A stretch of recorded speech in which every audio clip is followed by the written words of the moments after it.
Darah Muda, ini suara orang muda. Dan edisi 12 Ogos hari ini, kita mengangkat topik belia nuklear negara. Kedengaran macam belia ni bom jangka ke? Nak tiba-tiba nak meletup kan? Okay, sebenarnya kita akan, tidaklah kita nak cakap pasal bom sebenarnya. Banyak lagi isu-isu yang kita nak cakapkan ni Ain kan? Kita lihat potensi anak-anak muda jika mereka melibatkan diri dalam bidang nuklear ini.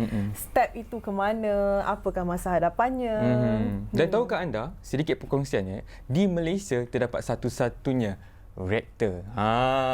Mungkin kita akan kupaskan, kita boleh share dengan tetamu kita di studio yang kita ada sekarang ni kan, Ain? Dan hari ini topik belia nuklear negara, kita bersama-sama dengan tetamu yang cukup istimewa yang berusaha Dr. Abdul Muin Abdul Rahman yang merupakan Timbalan Ketua Pengarah Program Penyelidikan dan Pembangunan Teknologi Agensi Nuklear Malaysia. Selamat datang, Doktor. Ya, jadi, Doktor, mungkin secara ringkasnya, Doktor boleh memberikan apakah sebenarnya peranan Agensi Nuklear Malaysia ini untuk pemahaman belia hari ini? Okey. Pertama sekali saya mengucapkan terima kasihlah kepada penama TV dan kepada host kita hari ini kerana menjemput kita untuk memberi sedikit pencerahan dan kita pun dapat publicity lah. So, Agensi Nuklear Malaysia secara ringkasnya kita adalah agensi penuh kerajaan di bawah Kementerian Sains, Teknologi dan Inovasi ataupun MOSTI. Dan fungsi kita secara ringkasnya adalah menjalankan promosi, menjalankan R&D lah. Core business kita adalah menjalankan R&D, promosi dan sebagainya di dalam bidang teknologi nuklear untuk berbagai bidang lah. Teknologi nuklear ni boleh digunakan untuk pertanian, boleh digunakan untuk perubatan, untuk pembuatan, untuk alam sekitar, untuk sekitar dan sebagainya. Jadi secara ringkasnya begitulah fungsi nuklear Malaysia ni adalah untuk menjalankan R&D, untuk promosi teknologi nuklear ni untuk manfaat, untuk faedah kepada rakyat lah. Dan kalau kita melihat kepada peluang kerjaya hari ini, apakah peranan ataupun masa depan graduan, khususnya lah graduan dalam industri nuklear ni, di mana Doktor melihat peranan mereka dalam nuklear Malaysia? Okey, pertama sekali kita kena faham bahawa macam saya sebut tadi kan, teknologi nuklear ini boleh digunakan di dalam berbagai bidang tadi. Dalam bidang pertanian, alam sekitar dan sebagainya. Jadi di nuklear Malaysia ni, graduan sebanyak akan dijadikan sebagai research officer ataupun pegawai penyelidik. Pegawai penyelidik, oleh kerana saya sebut tadi kan, oleh kerana teknik nuklear ni digunakan di berbagai bidang tadi tu, agak besar, luas bidangnya tu. Jadi dia membuka peluang kepada graduan daripada pelbagai bidang. Kita ada bukannya semestinya yang khususnya daripada bidang nuklear saja. Kita dia daripada bidang kimia, STEM itulah, STEM, biologi, engineering dan sebagainya. Ada peranan masing-masing di dalam teknologi nuklear dalam kita membangunkan teknologi nuklear ni. Baik. Jadi bagaimana Doktor melihat pelajar-pelajar yang menguasai bidang STEM ini tadi, sains, teknologi, engineering dan matematik ini, selepas mereka belajar, akhirnya mereka menemui dunia kerjaya. Bagaimana Doktor melihat peluang pekerjaan itu? Peluang itu bagaimana? Peluang dia banyaklah sebab ialah negara kita pun dia berbalik berdasar negara kita lah kan. Kita pun negara kita ke arah industri, ke arah Revolution 4.0, teknologi tinggi kan. Dan at the same time kita tidak melupakan jugalah bidang-bidang pertanian dan sebagainya, sebab itu bidang strategi untuk rakyat lah, kita perlu makan dan sebagainya kan. Jadi kita perlu jadi semuanya itu memerlukan sains. Memerlukan sains untuk maju. Kalau pertanian pun adalah dari satu segi adalah sains. Macam mana sains biologi kan.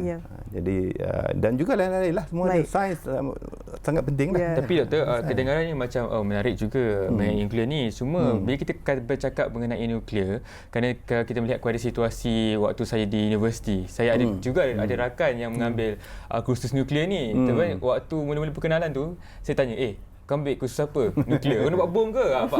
Tiba-tiba kita fikir pasal bom. So, kat sini apa yang nak cakapkan adalah mengikuti kebimbangan mengenai terhadap bahayanya nuklear itu sebenarnya berpunca daripada kurangnya pendedahan. Salah faham. Jadi, di mana kita lihat peranan agensi nuklear Malaysia untuk memberi penjelasan pendedahan. Kita faham benda tu. Kita sangat-sangat faham benda tu kan. Saya dah lama bekerja di nuklear Malaysia ni, memang salah satu masalah besar kita ini adalah kesalahtanggapa,n ketidakfahaman benda macam ni lah. Dan kita salah satu aktiviti utama aktiviti kita lah adalah memberi kefahaman yang betul kepada rakyat lah, kepada masa dan sebagainya. Sebab itu kita ada salah satu bahagian di nuklear Malaysia ni dipanggil bahagian pengurusan maklumat untuk memberikan supaya bagi maklumat yang betul. Dan kita juga ada bahagian ini semua agensi kerajaan pun ada unit komunikasi korporat yang bertujuan juga untuk memberi pendedahan, untuk beri maklumat yang betul, untuk sebarluaskan pengetahuan dan sebagainya. Yalah, kerana kita lihat kalau orang dengar nuklear ni fobia takut. Jadi mungkin doktor boleh beri sedikitlah apa sebenarnya fungsi atau penggunaan nuklear ini di Malaysia. Kalau kita lihat di Amerika Syarikat yang paling banyaklah menggunakan penggunaan nuklear ini. Kalau di Malaysia penggunaannya itu sebenarnya apa?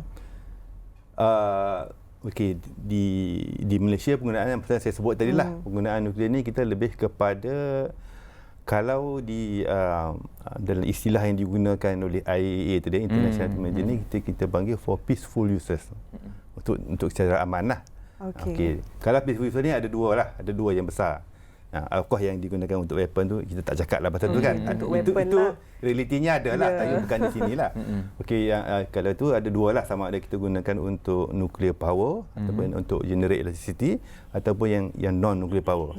Tapi kita di Malaysia ni kita hanya menggunakan buat masa inilah kita hanya menggunakan untuk non nuclear power, ataupun di aplikasi sebab itulah di dalam bidang pertanian, di bidang medical, di dalam apa dipanggil industri dan alam sekitar sebagainya. Dan kalau you siapa pernah pergi X-ray sebagainya, itu adalah nuklear lah tu.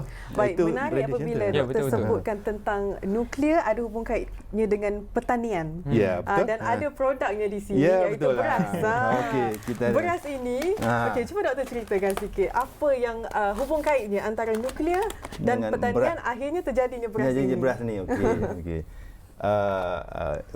beras ini dihasilkan daripada padi, padi yang kita menggunakan teknik nuklear lah, kita katakan teknik radiasi lah, teknik radiasi.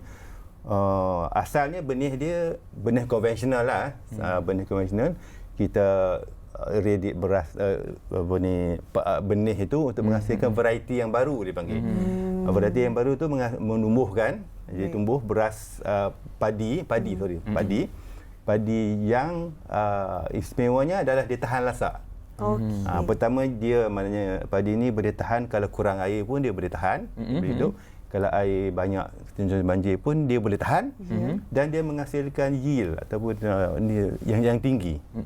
Kalau contohnya kalau di Malaysia sekarang ni average dipanggil yield tu adalah 4 tan per hektar production kan. Tetapi dengan padi kita ni kita dapat menghasilkan 8 tan per hektar. Sampai ke 12 tan depending mana cara kita tanam lah. Ganda. Jadi dia punya tu tinggilah. Tapi doktor, bila kita cakap dengan penggunaan, sorry saya ambil sekejap inovasi yang menarik untuk kita dengarkan, cantik. Cuma kalau kita nak memperkenalkan atau kita nak mengkomersialkan beras ini, lagi-lagi bila kita cakap dengan nuklear, radiasi. Jadi bukankah masyarakat lagi takut, aku tak nak makan beras ni kan, aku kena kanser lah. Tak pasal-pasal jadi kalau kita cakap X-Men kan, jadi mutant pula kan. So macam mana doktor nak berhadapan ataupun agensi nuklear ni berhadapan dengan fenomena itulah? Iyalah. apa yang kita boleh katakan bahawa yang ini beras di sini tidaklah radioaktif. Walaupun dihasilkan tadi tu, kita menggunakan radioaktiviti untuk menghasilkan benih yang baru. Tapi setakat tu je lah yang digunakan radiasinya. Selepas pada kita dapat varieti baru tu, penanaman dan sebagainya tu seperti biasa. Seperti biasa, jadi hasilnya pun biasa. Tidaklah kata beras ni jadi aktif. Kalau ada kesan sampingan ke? Tak ada kesan sampingan. Itu yang paling ditakuti lah. Jadi superhuman dan sebagainya. Tidak ada lah. Jadi Incredible Hulk. X-Men dan sebagainya. Tak ada. Macam biasa. Biasa. Cuma cari caranya. Cuma yang tadi awal first tadi. First step tadi tu. Ya, baik. Jadi selain beras, ada inovasi terhadap pertanian yang lain ke? Ada juga teknik nuklear ni. Kita kalau dalam pertanian ni dia kita boleh kata komplit daripada penyediaan tanahnya tadi tu, benih tadi ni kan, dan sampai ke bila dah jadi produk pertanian pun kita ada juga teknik nuklear yang kita boleh gunakan untuk menambah baik dia panggil produk pertanian tadilah. Kita boleh, contohnya kita boleh radiate produk pertanian dan dia boleh jadi tahan lama lagi. Dia punya shelf life dia lebih tinggi. Selain beras ada apa lagi?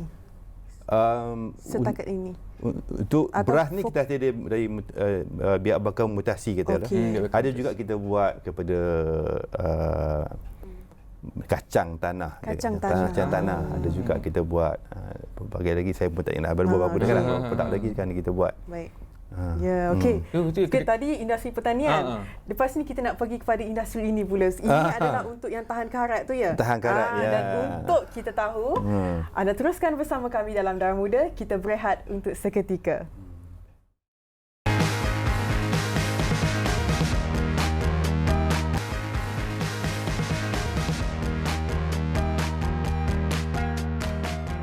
Kembali dalam Darah Muda dengan topiknya belia nuklear negara. Baik, tadi Faiz kita cerita tentang beras, inovasi nuklear ini terhadap beras. Ni pula tentang tahan karat. Bagaimana kalau doktor boleh cuba explainkan untuk kita? Okey, yang ini kita hasilkan untuk kegunaan industri untuk okey, asalnya kita salah satu saya sebut tadi kan penggunaan teknologi nuklear ni adalah untuk nuclear power contohnya kan. Untuk nuclear power ni dia memerlukan maintenance yang rapi lah. Salah satunya adalah untuk tahan karat ni. Sebab tu kita buat bahan ni adalah untuk asalnya untuk kegunaan di situlah. Tetapi di samping tu di sebagai bagi tu spin off daripada apa yang kita buat ni, kita boleh gunakan juga ini untuk berbagai jenis industri. Pada kapal sebenarnya kan, kapal karat kan, di jeti dan sebagainya, di mana-mana tempat yang menggunakan karat tu itulah dia produk ni. Produk ni. Jadi kepelbagaian bidang ni dari segi pertanian, industri, alam sekitar perubatan inilah sebenarnya yang membuka ruang untuk anak muda bina kerjaya. Betul. Jadi betul tak? Dan untuk maklumannya, Malaysia juga sudah diiktiraf oleh International Atomic Energy Agency, IAEA kan, doktor kan. Jadi dia terus membuktikan yang Malaysia ini sudah mampu untuk membuat penyelidikan dan menguruskan tenaga nuklear ini. Dan kalau kita boleh tanyakan Dr. Abdul Muin mengenai bagaimana pula prospek masa depan sains nuklear ini pada negara kita. Prospeknya dia bergantung kepada banyak faktor lah ya. Faktor jadi patung pada penerimaan rakyat lah. Jadi sebenarnya saya sebut tadi kan, apabila sebut nuklear ni orang fikir macam-macam, fobia, takut, fobia dan sebagainya kan. Jadi kalau kita berjaya mempromosi teknik nuklear ni untuk digunakan macam beras tadi itu kan, kita masih lagi perlu banyak kerja yang kita buat untuk kita promosi itu. Jadi kalau apa yang kerja-kerja yang kita buat ni, promosi kita ni berjaya dan sebagainya, dan juga kita sedang membangunkan bersama dengan MOSTI dia panggil dasar teknologi nuklear negara. Kalau dasar ni dapat kita buat nanti kan, so insya-Allah kita akan dapat menyebarluaskan lagi penggunaan nuklear ni di dalam pelbagai bidang tadi tu. Jika banyak aktiviti itu akan membuka peluang pekerjaan yang lebih banyaklah keraduan yang buat dalam nuklear ni. Okey, bila bercakap mengenai masa depan, bagaimana sendiri agensi nuklear Malaysia melihat kepada untuk melahirkan lebih ramai lagi saintis-saintis muda khususnya dalam bidang ini? Ada tak buat apa-apa program untuk menggalakkan lebih ramai? Iyalah, kita ada bekerjasama dengan MOSTI contohnya untuk promosi nuklear dan STEM dan sebagainya. Kita mesti ada program Minggu Sains dan sebagainya. Minggu Sains Negara untuk menggalakkan STEM dan sebagainya lah. Dan kita juga kita sendiri pun ada program bersama dengan agensi macam Kementerian Pelajaran, Kementerian Pendidikan. Kita ada program ke sekolah-sekolah. Kita ada membantu Kementerian Pendidikan untuk introduce subjek subjek sains nuklear, sains dan sebagainya di sekolah. Dan juga kita menerima lawatan, banyak kita menerima lawatan. Pelajar-pelajar sekolah datang buat lawatan, sebab ialah macam disebut tadi tu bahawa kita ni satu-satunya reaktor yang ada di Malaysia ni. Ya, betul. Jadi sebab tu dia ramai datang. Tapi musim COVID ni ada kurang lah. Tapi kalau di waktu biasa tu kita menerima beribu-ribu pelawat setahun. Jadi peranan institusi keluarga, mungkin saya boleh sentuh sikit. Apabila doktor cakapkan tadi tentang kita nak lahirkan pelajar dalam bidang sains, teknologi, engineering segala tu, sebenarnya ia bermula daripada budak-budak lagi. Dia kena ada minat dalam bidang ini dulu. Jadi peranan institusi keluarga itu bagaimana yang doktor harapkan supaya ibu bapa ni menanamkan minat itu kepada anak sejak daripada kecil lagi? Iyalah, menanam minat tu kita mungkin nuklear Malaysia sendiri tidak ada program, tapi kita di bawah MOSTI. Kita ada pusat sains contohnya. Bawa anak pergi pusat sains ke Planetarium Negara dan sebagainya. Kita of course lah kita menerima pelajar-pelajar sekolah, tapi benda tu yang dah masuk sekolah. Tapi kalau di peringkat di peringkat kanak-kanak gitu, kita ada pusat sains, kita ada planetarium, kita ada itu semua yang boleh kita harapkanlah mencetus minda dan minat. So, minat tu kena datang daripada kecil. Ya, betul. Okey. Baik, dan seterusnya apa lagi program-program yang akan dilaksanakan untuk menarik lagi golongan belia ini tentang agensi nuklear Malaysia ini? Ya dah, Minggu Sains tu kita sebutlah kan. Jadi kita di mungkin jika ada program latihan industri atau bagaimana? Ya, kita ada program latihan industri. Of course kita ada di bawah di bawah satu unit di nuklear Malaysia ada unit latihan industri, unit latihan dipanggil lah, unit latihan industri. Yang kita memberikan latihan industri kepada pada industri lah, kepada company dan sebagainya yang terlibat dalam aktiviti nuklear ni lah. Dan kita tidak charge mahal lah katakan jatuhkan kita. Okey, dan saya juga difahamkan yang agensi nuklear Malaysia ni salah satu fungsinya ialah untuk menggalakkan penggunaan, pemindahan dan pengkomersialan teknologi nuklear. Ya, betul. Jadi kalau kita memfokuskan kepada anak-anak muda ni, macam mana nak terlibat untuk secara tidak langsung? Mungkin kita memfokuskan kepada pelajar-pelajar universiti. Macam mana? Saya kata kita jangan melihat hanya kejaya tu nak bekerja di nuklear Malaysia. Sebab industri nuklear tu lebih luas daripada itu. Betul. Dah banyak company, ada banyak syarikat-syarikat yang dah ditubuhkan. Hasil daripada aktiviti kita ni juga kadang-kadang tu dulu-dulu ni setelah kita dah wujud setelah 30 tahun lebih kan.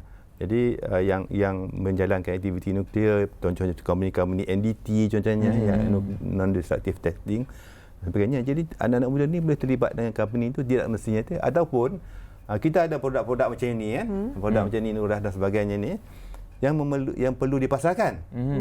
Jadi mungkin anak muda yang berminat dalam bidang perniagaan contohnya boleh peluang kerja dah ada lah ni. Peluang kerja boleh buka company ke, buka company kecilnya, kecil kan boleh jadi distributor ke bahan ni banyak dia. Sebenarnya produk kita ini saya buat ni sikit je, banyak lagi kita produk ni. Jadi mungkin itu boleh dikaitkanlah dengan objektif Pelan Penjana di mana untuk mewujudkan peluang pekerjaan baru, mengatasi masalah pengangguran, kerana kita lihat ada ramai lepasan ijazah atau pengajian yang dalam bidang ini tapi tak ada kerja kan. Jadi mungkin apa lagi agensi nuklear boleh bantu, contohnya mengedarkan produk-produk ini. Kita boleh bantu dari segi memberi knowledge, memberi tadi kalau katakan satu anak muda contohnya buka satu company untuk macam produk ni, kita boleh ajar macam mana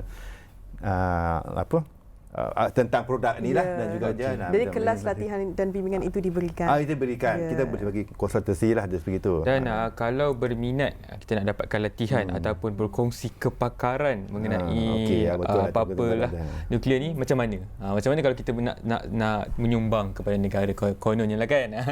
Katanya macam mana tu? Macam mana kita nak kita share kepakaran kita. Itu kalau yang dah memang kepakaran dalam bidang nuklear ni lah kan. Okey. Kita nak share kepakaran kepada anak muda tadilah. Kita katakan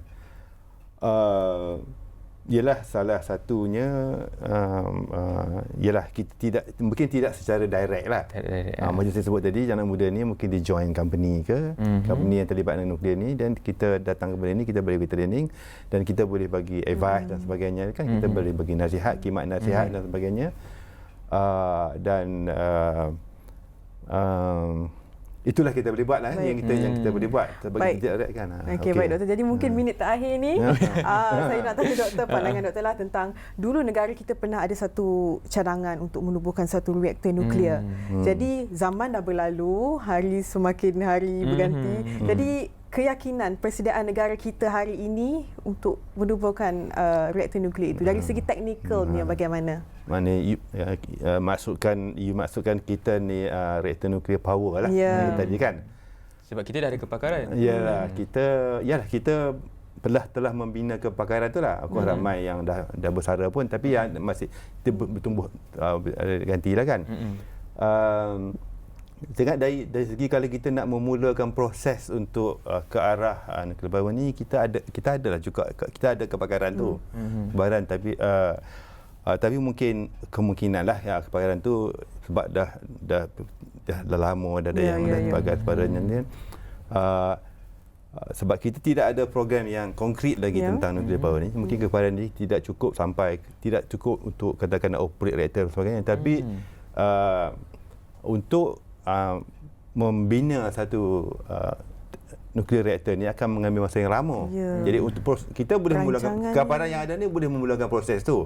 Tetapi dalam perjalanan kita nak membuat tu, kita akan bina kepakaran lagi untuk dan terusnya lah. Semoga satu hari yang nanti negara kita dah ada. Itu peluang lah kepada kerjaan. Baik. Jadi sebenarnya dalam bidang nuklear ini banyak peluang cabangnya untuk anak-anak muda belia ini mencari potensi di luar sana dalam bidang pekerjaan kan? Betul tu Ain. Kalau kita tengok tadi bukannya kita nak cakap pasal pertanian, bukan nak buat pasal bom je. Industri pun ada, perubatan pun ada. So memangnya sektor nuklear ni luas sebenarnya. Jadi untuk itu Darah Muda berakhir di sini. Saya Ain Syuhada dan saya Faiz Arif. Terus mengamalkan kesetiaan kepada keluhuran perlembagaan. Baik. Terus semangatkan lagi Duku Negara. Cinta pada Duku Negara. Terima kasih banyak doktor. Baik, sekian dari kami Darah Muda. Ini suara orang muda.